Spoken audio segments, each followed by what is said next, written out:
and a very warm welcome to the podcast, Laura Helgeson. How are you today, Laura? I'm doing well. How are you? Wonderful. So let's get this started. Where are you right now on planet Earth? I am in the United States in Minneapolis, Minnesota, right by Canada, Cool. just south of Canada. So give a review what it's like. I mean, make us jealous, especially here in Ireland. Is the weather nice? Is it cold? Is it miserable? Well, today it's negative 15 Fahrenheit, which I looked up and it's negative 26 Celsius. Okay. So it's quite brutally cold at the moment. And it's been like this since yesterday and will continue through tomorrow. And I will be looking forward to the much warmer weather coming up. Right. And in terms of, have you always lived there? Have you I've moved always there? lived here. Yes, I've always lived here, except for when I went to college and did some other graduate school work. But yes, I've always lived here and I love it. I feel like the weather is an adventure. So what about, I mean, if you're going to give some fascinating fact about where you live, is there anything specific that I wouldn't know or a listener wouldn't know? Uh, well, I have a sort of a not so great fascinating fact, which everyone will recognize, and that's the fact that the George Floyd murder happened about 15, 20 minutes from my home. Oh dear. Okay. Yeah, that is not so good. But the other thing is we are called the land of 10,000 lakes, and apparently there are many more than 10,000 lakes. And it's just lots of water, and all kinds of activities in the summer and the winter regarding, skiing and hiking. And we're by one of the beautiful Great Lakes here in the United States. So it's a beautiful place to be. I love it. Oh, sounds lovely. I mean, it's I'm booking my flight as we speak. Yes. Oh, I'm heading over as as we speak. So I maybe gave wait a couple of months. Oh, wait, I will. I promise. I promise. I won't knock on the door just yet. Yeah, Good. you'll have your ring door camera bell. You're like, oh, don't let it go. Here comes David. So I gave a little introduction about your background at the start of the podcast. So can you tell the listeners a little bit more about yourself? Sure. Well, I was born into a family of professional classical musicians, and that was kind of expected of me. So I did go into that, and I became a professional bassoonist. And that is, if people aren't aware of what that is, it sits in the orchestra, just behind the oboist and next to the clarinetist. And it's got this kind of long silver, skinny tube that comes out of it where you blow into that with a reed. And that's what it looks like. Or you could say it looks like a bedpost. So, and maybe people will recognize that better. Yeah. So I did that throughout my younger years into my early 40s. And then I had a shoulder injury. So I wasn't able to hold the instrument anymore. And I had to pivot. In the meantime, I was having a wonderful time having children of my own, two beautiful daughters who are now grown up. And I pivoted to become an interfaith minister. And the reason I did that, and I've had a few things that I've done this um, because of this particular instance, I had this kind of inner voice that was saying, minister, minister, minister, minister. It would not stop for weeks and months. And I thought, okay, well, I was raised in a Jewish family, so that doesn't feel like it really fits with me. But eventually I found this wonderful interfaith seminary in New York. And so I studied there for 2 years and became ordained. And it was just really one of the most fabulous learning experiences I've had. And I really just loved what came afterward, which was developing a course in forgiveness and teaching that mainly to people who had struggled with addictions and their families. And it was just so gratifying. But then my illness, which is urinary tract infection, which I've had my entire life from age 2, um, that became so loud that it caused me to have to stop working. I was bedbound. I was bound by the pain. I was bound by the bathroom. I just had to go to the bathroom so frequently. And my life started diminishing quite a bit about 10 years ago. after entering menopause. I think that's a big entry point for women in particular. Obviously, men don't go through that. But so that things just got worse and worse. And as I was kind of languishing at home, I started researching patient advocacy groups. And I found one that's actually has their home address in Dublin. Okay. And yes, it's called Live UTI Free, and they're one of our global partners. Um, and so I started talking with the CEO there. There didn't seem to be anything in the US. So, as far as patient advocacy, focusing on UTI. So I thought, well, I mean, what else do I have to do? I can do this from, my office or my bed or whatever. So I just started, and I have no background in creating something like this, but about a little over 2 years, I just began, and I created an organization called UTI Health Alliance. And we were doing pretty well. We formed a global alliance with Australia and with two organizations in the UK. And it's just been a wonderful journey. But as we moved along, and my husband and I were funding this ourselves, we had to shift business focuses. So we just launched our nonprofit, which we've been working on for the past few months. It's called Let's Talk UTI, because as I was moving along, I'm not a researcher, I'm not a medical person. I just have a lot of information about what it's like to be a patient. And I've worked with in this field a little bit now, so I kind of know a little bit about what's happening. I just reframed everything because what I found that I had to offer was talking about it. It's just so silent. And 60% of women will experience this in their lifetime. And 30% of those women will go on to have recurrent and chronic infections. So why aren't we hearing about this everywhere? It's probably, if not the most common infection worldwide, the second most common infection. And obviously, more needs to be done because nobody hears too much about it. And why am I the first organization in the US to do something about this? It doesn't make any sense. So here I am trying to do something, and I'm just grateful for the opportunity to speak to your audience. No, no, it's great. I mean, I'm a big fan of all this, and I think it's a case of trying to bring more awareness, to UTIs with globally as much as possible. Can I bring it back just a little bit? So you mentioned there you were a bassoonist, is that correct? Or you played a bassoonist? Yeah, it's bassoon, Bassoon, bassoonist. Yeah. So what type of noise, before we move on to the kind of more the serious topic, I'm trying to integrate everything here. So what type of noise would that make? Can you I love can you that. share that on camera? Yeah, I have it actually in the closet. I could whip it out and show to you. But it is a similar pitch as a cello. Okay, And but it's a double reed instrument. That means it has two pieces of wood. This is all very small because it fits into your mouth. Two pieces of wood that are wrapped together, and they vibrate against each other to create the sound.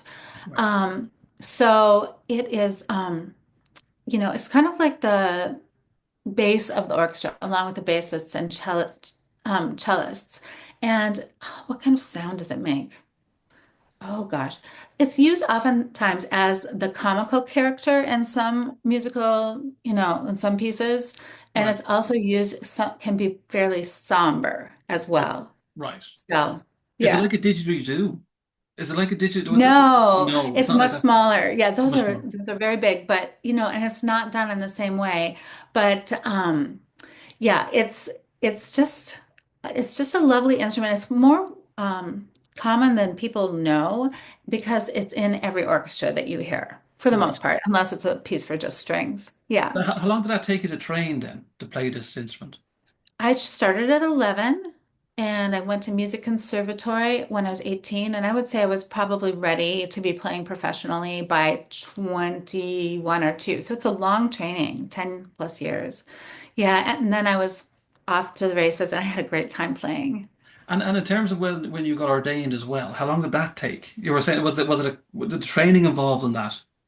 Yeah, that was a 2-year program. And the training really, because it was an interfaith program, involved us studying some of the world's main religious practices. And one of the things that I loved about that program was that we had to adopt a practice from the religion while we were studying it. So let's say we're doing a 2 or 3 month course on um, Islam or something like that. We adopted that, the prayers that they would do throughout the day. And I just found it so fascinating to kind of dive into what I, at the end, became to understand that it's all the same with different practices. That's kind of how I felt after the training. And that helped me feel like I could sort of just understand people and accept people for kind of where they were instead of having any sort of judgments because every religious you know, I wouldn't say organization, but every religion has its base and I think a lot of beauty.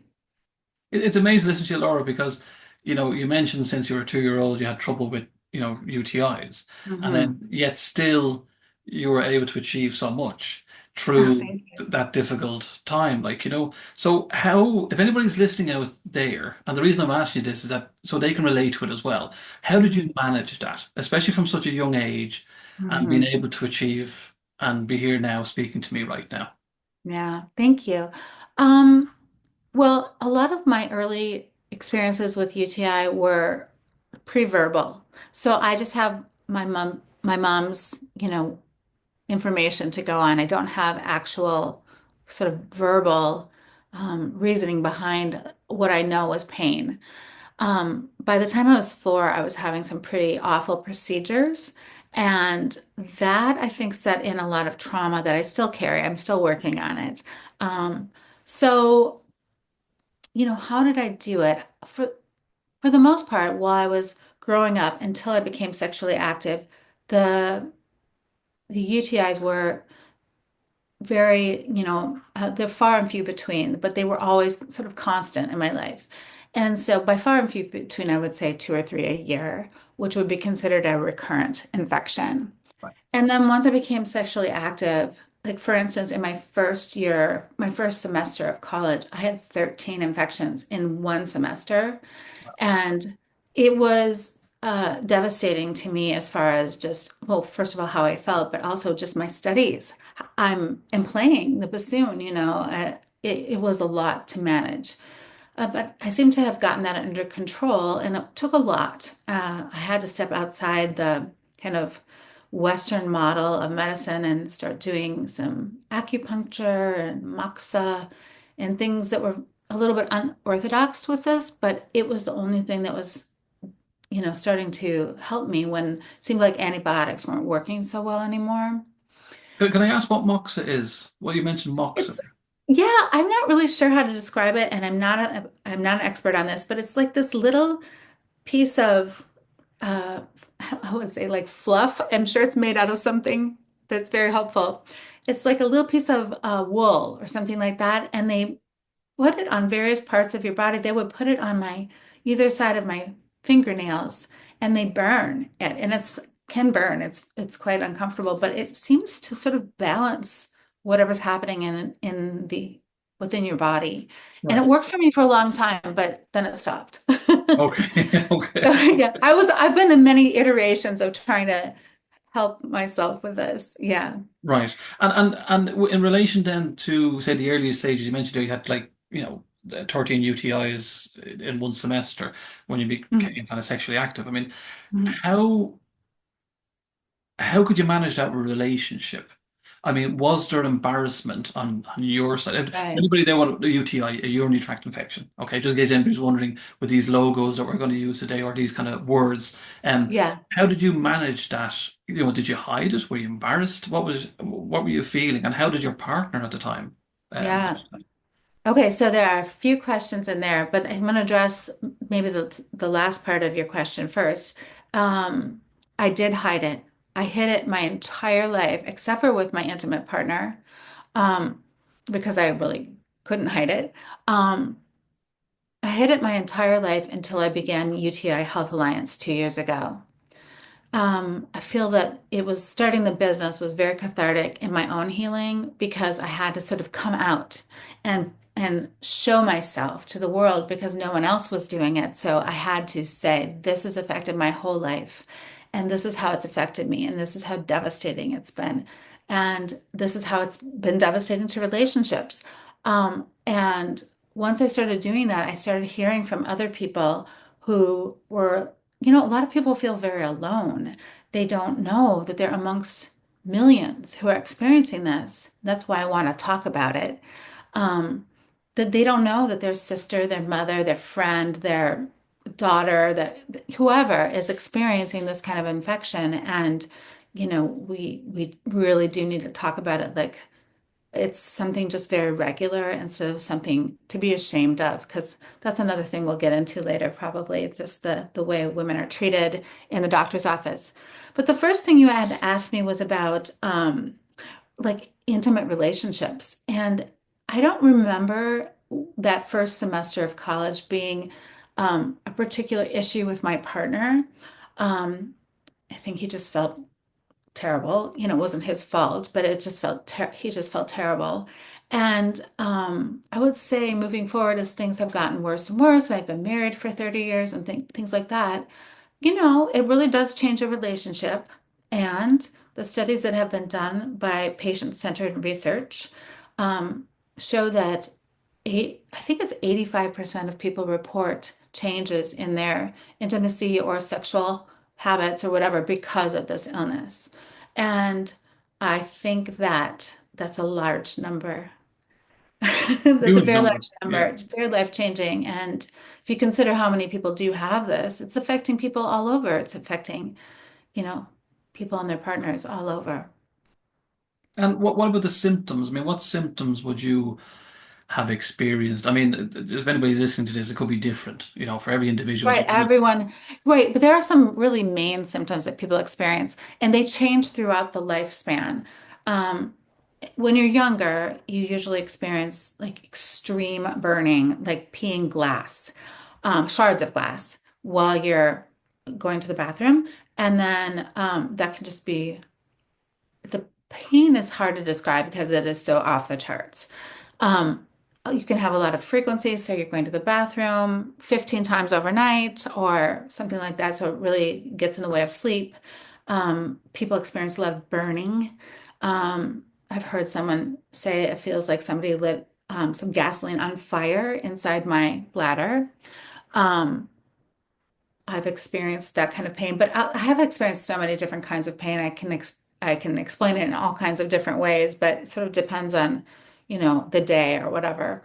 Um, and some people have a fever, but usually that's when people are younger. What I've experienced, and as people move on with this illness and it progresses, that the fever part doesn't play as much of a role. It's more, and then also the burning part might not, and the stinging part might not play as much of a role. It's more like the frequency when you get older. It becomes really difficult to live by because if you're going out or you're traveling or whatever, that's a hard nut to crack.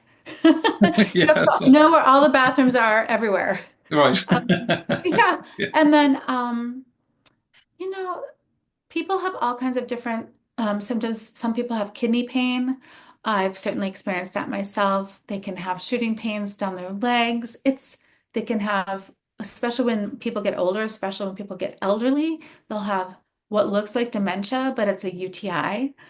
And so it really changes throughout the lifespan. And I think there's far more education, especially of patients and their caregivers, about what's going on here. I think that the lack of education is something that I'm certainly trying to tackle. And I think we are going to have to tackle it in a big way, in the coming years.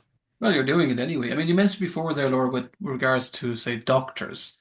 Yeah. And this is not a criticism, just before I get cancelled. So of, of all medical professionals. Um, but your experience, what was your kind of time dealing with doctors, especially when at such a young age, or medical professionals that you were kind of saying, and Mhm. was the attitude from them, oh, here she is again. Oh, here's some Yeah, cranberry juice, come back to us in two yeah. weeks type of stuff. What was the reaction or how did you feel? Well, when I was 4, that's when the really horrifying procedures began.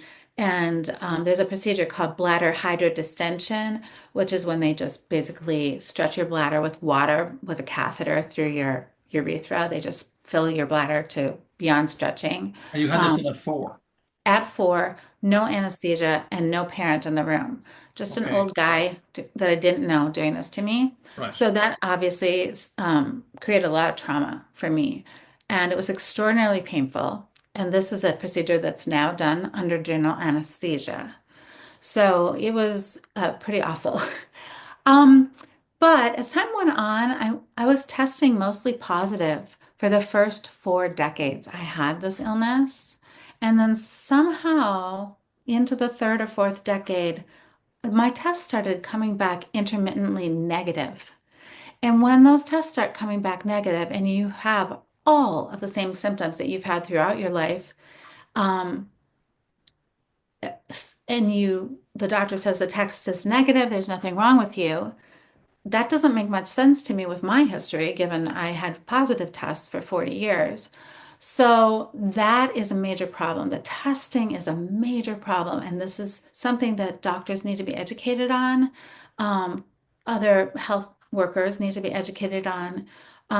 There's been significant amount of research to back up that the testing can be up to 70% inaccurate and that to me is not a fair, why would you even use this testing model? But nothing has been created and brought to market to use in the mainstream medical system for 70 years, Wow. since the 1950s. Yeah. So we just have a lot of hurdles to overcome. And, I think the big gap is between researchers, what researchers know and what healthcare workers know. And there's just a very large gap. Can't really blame the healthcare workers for not knowing that. They just haven't had the education. However, I do hold healthcare workers responsible for treating their patients' symptoms in a respectful manner, that they're partners rather than, doctor patient. They're partners in this process. And the healthcare workers really don't have good resources. They don't have good tools. They don't have good tests. They don't have good treatments. Nothing has really been developed for since the 1950s. There was one new antibiotic, I believe, that was developed in the late 1990s. But this is becoming, sort of an epidemic or even a pandemic. And we've got to, kind of ring the bells because it No, can lead to death. It can lead to death by urosepsis, which is basically sepsis because of a urinary tract infection, and it can lead to death because of suicide. It's it's interesting by saying that my father had mhm. sepsis a Yeah. couple of months ago. So Oh no. he's now recovered, but similar to what you mentioned, it started out with he had a stone that had passed through one of the whatever Ureters? kind of canals or whatever you want to call it Hmm. from the kidney to the To the bladder. yeah, to the bladder, and it kind of blocked, and then it got infected, and he got sepsis. He went to septic shock.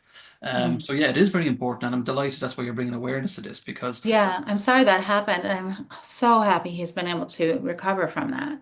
well, it's amazing what you said there. You said earlier on is that when he had that, and that was one of the kind of odd things. I thought he was getting very forgetful. So he's Mm. very sharp, and generally he's how old is Dad now? He's 79, nearly 80, and he's quite sharp, active, and he was getting kind of lethargic and forgetful, and he kept Mhm. asking me stuff, and I was like, is he? Is something wrong with him? Is he losing his marbles, as we say Right. in Ireland? I thought it was something wrong. Um, but as you mentioned earlier on the show, it's not the show, but the podcast, that was one of the kind of side effects that he had of having this infection. So Right. it was kind of weird to say, but at once then he got the stone removed, and they put him on antibiotics, and so he was in ICU. I think it was for 5 days, 4 or 5 days. Mm. His brain came back to normal. Unfortunately for us now, he's talking too much, so that's not a good sign. So, No, but it's so true. You watch that happen firsthand, oh yeah, right in your own space, and it is a true thing that, especially as people get elderly, and he's 80 now. Is he yeah, 80? Is that what you said? he's nearly And I 80. would Yeah. call that, sort of getting into those ages where, especially for men, it affects men much more in the older years than it does earlier on in lifetime. But it's interesting because you said it was such a subtle thing that I didn't even cop on, to be honest with you, because Mhm. he was having the shakes. He was having the shakes, and Yes, the blood pressure had dropped significantly. Really, yes. really low blood pressure. But this thing of kind of forgetting, he kept repeating himself. Oh, what's this? What's that? And I was like, what are you talking? You just asked me this a few minutes ago. And Yeah. then I realized through further research and speaking to the doctor that that was one of the symptoms or side effects. So in relation then to the testing, I mean, what testing is out there? Or what taste testing have you experienced over the Okay, years? I love this question. Okay. So, most people everywhere in the world experience a dipstick and standard urine culture test. Yes. So, you pee in a cup and they dip the stick that has all these different sort of measuring things on it. Yeah. And and if that comes back inconclusive, sometimes, not all the time by any means, they'll send it off for a standard urine culture. And that's the problem test. Maybe even more so than dipsticks, although dipsticks aren't the greatest. But the standard urine culture misses a lot, and it's really well. Actually, it was created to test pregnant women who had kidney infection.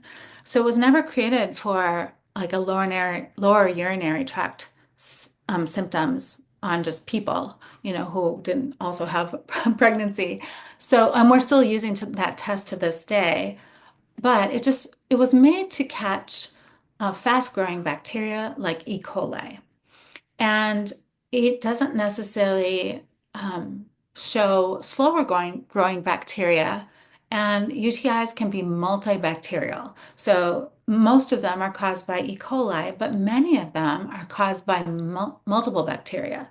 And if you don't have a test that grows whatever kind of bacteria you have, and the reason you're having all of your symptoms, then how is the test supposed to be positive? The test is a failure. And I think this is well researched at this point. In fact, I have an article about it on my website. But so I have had those tests throughout my life, and then they became ineffective for me pretty much consistently. There are advanced tests. I know there's one in the UK called digital. Hmm, they have it on the Live UTI free website. Um, Digital microbiology, I think, has a UTI test. I'm not completely certain of that name.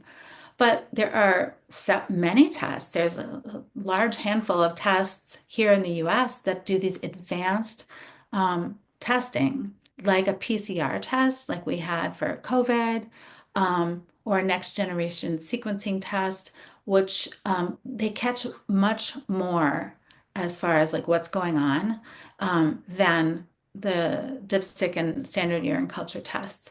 And those have been extremely helpful for people who have chronic infection and showing what's actually happening. But they haven't been adopted into the mainstream doctor's office at Right. all. Yeah. And it's I mean with these as you mentioned dipstick, I mean that's usually my nickname. It is Laura. People call me a dipstick. Um, but putting aside the dipstick, what about like treatments that are available out there in that you've experienced since a child? Mm. I mean, has any improved? Are we still getting the typical? Is it amoxicillin or penicillin Mhm. type of stuff? And then all of a sudden, 2 weeks later on, it kind of comes back again. Is this Yep. Yeah. right? The recurrence. So, antibiotics have been pretty much the first line treatment for UTIs. And I would venture to say, and again, I'm not a professional at this, I don't have training, but just from the research I've done and talking with others, I would venture to say that What was the question again? I forgot it. No, no, you're fine. It's just in relation to the treatment. So say Oh, the treatments, from a the young age, antibiotics is yeah. the So first has line. things improved over the years, or is it still the same type of stuff that they're given? Still exactly the same. And in addition to that, they have these pretty horrible procedures that they can dole out to you. And one of my main goals is to let patients know that they can say no, they can ask a lot of questions, they can wait and think about it. They do not need to decide for these treatments, which are usually something inserted into the bladder. We already have so much trauma in that area. There's no reason to oftentimes people say they just don't work. They went through this thing and it didn't really do anything. It made them worse. So why are they still doing them? But antibiotics are becoming a real problem because the resistance to antibiotics has grown and grown and grown. And maybe you've heard these figures that by 2050 we'll be a completely antibiotic resistant world. That's not that far from now. Right. And there are other things, and I have tried other things because antibiotics have become really unreliable for me. So I tried the Euroimmune vaccine, which is available in England. I'm not sure if it's available everywhere in the UK. And so I flew over there, and it's basically a spray um, that you put under your tongue. It actually tastes kind of good, like fruit punch or something. And There has to be a positive to a negative, yeah. yes, no kidding. And a visit to London, which was really nice. Yeah, sure. I got to see the Royal Ballet. Oh, nice. Okay. Yeah, that was fun. But anyway, so that has helped. I know one person that was a miracle cure for. I tried it, it didn't really do anything. So, everyone's so different with what works for them. And then I also went to a kind of a large reach, which was to contact the Eliava Phage Therapy Center. Um, and that's in Tbilisi, Georgia. It's in the Okay. country of Georgia. And this phage technology, it's PHAGE, has been in use since, the earlier part of the 1900s. Probably it's been in use for 100 years or more, and used successfully to kill bacteria without using antibiotics. Phages are viruses that can be targeted to go after a certain bacteria. And then they enter that bacteria and they multiply and then they blow up the bacteria. The little videos that I've seen are kind of fun to watch. Right. Um, but anyway, so I did that twice last year and I got so much better. Oh, wow. Did not last I'm still better from it, but it's not lasting. Let's just say that. I was really a lot better for a few months here and there last year. Um, so that's great. But so these are the kinds of things that are not approved in other parts of the world. And I know there are labs working on getting that approval, but I'm kind of thinking there are so many people suffering right now who are antibiotic resistant. And, if it's been in use successfully for 100 years in Eastern Europe, like, why can't we move this along? But why is that, you think? Like you're mentioning there, you're hopping off to London to see the Royal Ballet while, putting a Well, it spray. was really for the vaccine, but I added the Royal Ballet. Oh, Royal Yes. Ballet as well. Okay, fair enough. Well, can I ask what was the name of that spray again? That they Euromune. It's Uromune. You're immune. Okay, I've never heard that before myself. Any listener Right. out there, please put a note in the comments if you have, if you've had any positive or negatives in relation to that, and the Alivia phage as well therapy. But I mean, it's why do you think then, Laura, in the USA, the good old USA, they don't have this stuff, Um, well, there are a lot of governmental, processes to go through that make it really difficult for these kinds of things to meet the standards that we have had here. And there are people working on it, and there are a couple of different universities working on other vaccines here, but I think a lot of the problem is money. right? Yeah, there just hasn't been any money thrown behind this in a real big way.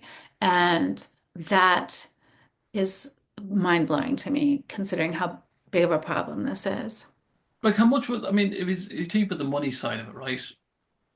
I'm sure you would spend a lot of money for just a bit of peace, even for a year of Yes. no And I infection. have. Yeah. So Hmm.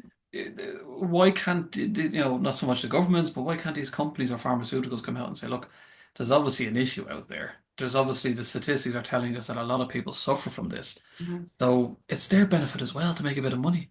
Hmm. So for a bit of peace of mind for you. So I mean, have you spoken to other people about this? Have you reached out, like the governments? Have you reached out to pharmaceuticals to say, look, this is a big, big problem, and the statistics are there, and can you help?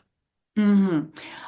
There is one antibiotic that has been developed. It's by GlaxoSmithKline. It is not on the market yet, but it has been studied and it seems to be doing really well for lower urinary tract symptoms. And that's supposed to come to market like any time. I Right. know that they've been talking about it for a year or more, and it's gone through all the processes for the FDA and all of that. But for some reason, it's not out yet, but I'm sure it will be soon. Um, so that's a new antibiotic, which could be helpful because for the short term, because we need something new that our bodies are not resistant to. So Right. that could be quite helpful. Yeah. Um, I mean, all I can say is this is typically a woman's illness and women weren't included in the US in any research studies until the late 90s. Right. And, that's not that long ago. That's like 25, 26 years ago. And so because of that, there's a lot of catching up to do regarding, women's health. I think there's a lot of catching up to do regarding that in all ways, in many ways. But in this particular thing, a lot of people just regard it as like a pesky women's infection. You can just give people 3 days of antibiotics and they'll be better. Yeah. And that could not be further from the truth. They go down this horrible, horrible path of years and years, possibly the rest of their lives of suffering. Well, what's the feedback you have, like from friends and colleagues that are suffering from something similar? Are they, frustrated as well? Are they Oh, angry? yeah. Is their life affected? Yes, their life is so affected. A lot of people just become unable to work, unable to. I've heard from people who are having trouble raising their small children because the illness is keeping them from being able to leave their room, for instance, and they've got toddlers running around the house. There are just so many instances of people leaving. I've heard people losing their marriages over this illness. It's bad. Yeah. And And also the mental health decline that happens when you go to the doctor, you have terrible symptoms and horrifying pain, and the doctor says your test is negative. Go home and do some yoga or get some psychological help and see ya. The what happens to a person when they don't have a lot of information is they feel completely alone. They feel ashamed that somehow they've done something wrong and no one believes them. right. Right. It's a big problem. And you mentioned there about companies and work. I mean, has there been any support from companies over the years, especially if you were to contact them or any of your friends or colleagues were to contact them to say, look, I'm having this issue. Is it a negative thing to go to your company? Do they have any support process? I mean, you mentioned there, I know we joked about it. I'm aware, I think in the UK, there's an app where they have toilets on the app and it tells Oh, I you. love that. Yeah, I think in a vicinity, I've seen a program before, and I think the gentleman who's a well-known journalist, very, very good guy, and I think he has prostate trouble, and they show the app where there was toilets in the vicinity of of the That's area so great. that he could run to the toilet as quick as possible. But I mean, what, in your own opinion, I mean, what could a company do? I mean, can you go in to talk to companies directly or organizations and say, look, we need to raise awareness for this? I mean, if any of Yeah. the companies out there, I'm sure Laura would love that opportunity. Hmm. I would love to do that. I'm happy to do that. I have done that. I have some things coming up where I will do that, especially in medical education. I'm working with some medical education organizations here who develop continuing medical education credits for people who are in that field. And I've had the opportunity to go in and say, here's what the patients are experiencing. Here's what research knows and hasn't trickled down into medical school or into your offices. So that's been really wonderful. But as far as someone going to their company regarding what they're suffering with, this is where the shame and um, embarrassment come, where like we're just now coming to the point in the US where we're trying to um, have companies be more open to menopausal symptoms and how they can work with a woman in the, at that time where they might not be able to work as much or whatever. But this issue, which is kind of a menopausal issue, but it also affects all other parts of life, the lifespan. I just don't think we're there yet. We can't even talk to you know, our sister about it or our neighbor or friend. So I can't imagine. But if someone's brave enough to do that, I'll support them all the way. That's I'll great. help them. I mean, even with society, I mean, have you seen society changes? I know you're kind of saying small steps, but Mhm. has society changed in relation to this? I know myself, I think I've done, I think three or two, no, three menopause podcasts, and I've done Mm. one on andropause, which is for us men. I'm not leaving you men out. But it's interesting what I learned. And I was kind of I felt embarrassed. I was kind of horrified because, I never had this in my head that a woman would be going through Mhm. anything like this. And then, for you to be so open now to talk about UTIs is another thing which can hopefully only help bring greater awareness to this. But I mean, what do you think society at the moment? I mean, I know you mentioned Where earlier, are we? yeah, where are we? We're very, very far behind. If this was a lung infection or a throat infection, you could just go to your employer or to your friend or to whoever and say, I have this infection in my lungs and it hasn't gone away for 30 years. I just don't know what to do, and this is how it's affecting my life. And, things are really bad. No one would blink an eye at someone saying that. So why is it that this urinary tract infection is so different? It's just another body part, and it has huge implications on someone's life, diminishing their life to such a degree. So why can't we talk about it? So that's why my organization is called Let's Talk UTI. Do you think as well culture has a lot to do with it? That, your upbringing, certain values, maybe religious beliefs as well, that there is that thing where women specifically, maybe, it's just taboo. You don't talk Absolutely. about it. So what would you Absolutely. say to that individual that may be struggling at this moment in time? I mean, I think the main thing that I would say is you're not alone.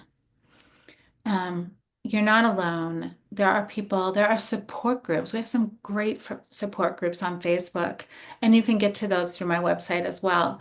Um, but I think those support groups are so vital in helping people feel like they can ask questions. Many people on these support groups pages are long time sufferers and also long time, they have so much information. So they're great to ask questions and, to get guidance about things. And I do that myself with support groups still. Have you received any backlash? Not yet. Good. Not, yeah. One of the reasons I think I'm not receiving backlash, and I will tell you this, is there is there is a diagnosis called interstitial cystitis, or IC for short. It's much easier to say. And it has all of the same symptoms as a UTI, yet they're diagnosing this as a diagnosis of exclusion because there's no test that shows up for UTI, or there's really nothing to point anything else out. So you just name it like bladder pain syndrome or IC or something like that. Here's the diagnosis. Now go home and suffer for the rest of your life. I usually don't go near this, but I am right now. What I would say and what I've heard physicians say and researchers say is that IC is merely an undetected infection. So if they don't have good testing and somebody is just sent off to suffer for the rest of their life or take a medication, which is the only FDA approved medication for IC that causes you to lose your eyesight, you know, uh, I think the testing needs to be addressed first. Then Yep. maybe we'll start talking more. Yeah. No, I agree with that. Yeah.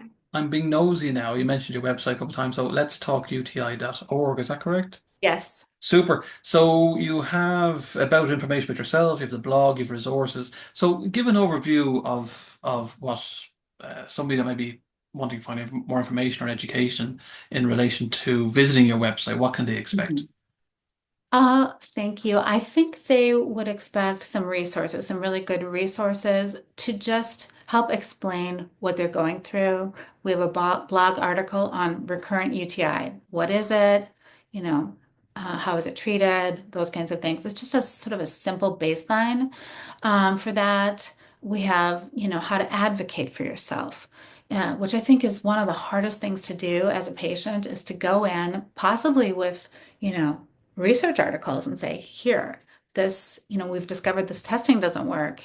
Would you be willing to order an advanced test for me? Those are also on my website. So you can get to the advanced tests through my website as well, at least the ones that are here in the US. And this is kind of reminding me that perhaps I need to put that UK one on my website as well, because I think that would Put be them helpful. all up. Put them all Yeah. up. Yeah, there aren't that many, but yes, absolutely. Um, we have some things to prepare for your appointment, kind of a script to bring to your appointment to, do your symptoms match your test result? If not, let's have a further discussion. Like, what's going on? Do I have the symptoms and my test result is negative? Then you maybe put in some of the downloadable resources that we have on our website, especially the one from Live UTI Free, that will discuss, how the testing doesn't work and how other testing can be more successful. So if you show up at your doctor, you might get a lot of different uh, responses to that. Some doctors might welcome that. Some doctors might say, why are you bringing me all of this stuff? And I just think there's a culture that needs to change with the physician patient relationship so that the patient can be believed and heard and have pain dealt with, those kinds of things. No, that's brilliant. I mean, I'm even looking here. So APPOR, which is the Alliance for Patient-Centered Research. So what was that about? Is that more of a global type of reach? It is. So the four global organizations have joined together, and there are more organizations, and we're not exclusive. We're welcome to. We'd be happy to talk to other organizations as well. But right now, it's Chronic UTI Australia, fabulous organization, Live UTI Free, and Chronic UTI Campaign, otherwise known as QTIC, and Let's Talk UTI. What we're doing is really doing some um, patient-centered research, patient-centered UTI research. So one of the pushes that we have is like, when research is done, it needs to be done based on what the patient needs are, the patient experiences. Don't just research for research sake, right? So, and then also Live UTI Free and Chronic UTI Australia have done some amazing research studies. So there's one that's really fabulous on chronic UTI Australia. It's called Hearing Patient Voices, and they interviewed 410 chronic UTI patients and how this situation impacts their life. It's quite an amazing survey, and it's amazing what people have said. I tell you, it's brilliant work all around by everybody. I mean, one thing that stands out to me here is that it says urinary tract infection affects around 404 million people globally every year, with 85% female. I mean, that's Yes. quite staggering in this day and age. What about contacting you other than the website? Are you on the Facebook, the LinkedIn's, the Instagram, all Yeah. that type of stuff, the TikToks? Are you dancing? Not TikTok. Um, so Facebook is Let's Talk UTI, and Instagram is at Let's Talk UTI, no apostrophe. I don't think there's an apostrophe. There might be one. You'll Anyway, find and one, don't those are worry. our main, those are our main pages. Well, it's been wonderful talking to you today, Laura. Once the podcast is approved and released by Laura, it'll be released on YouTube and all your wonderful audio podcast platforms. So thanks so much to Laura Helgeson for joining me today on the Wellbeing Career World podcast. Thanks so much, Laura. Thank you so much, David.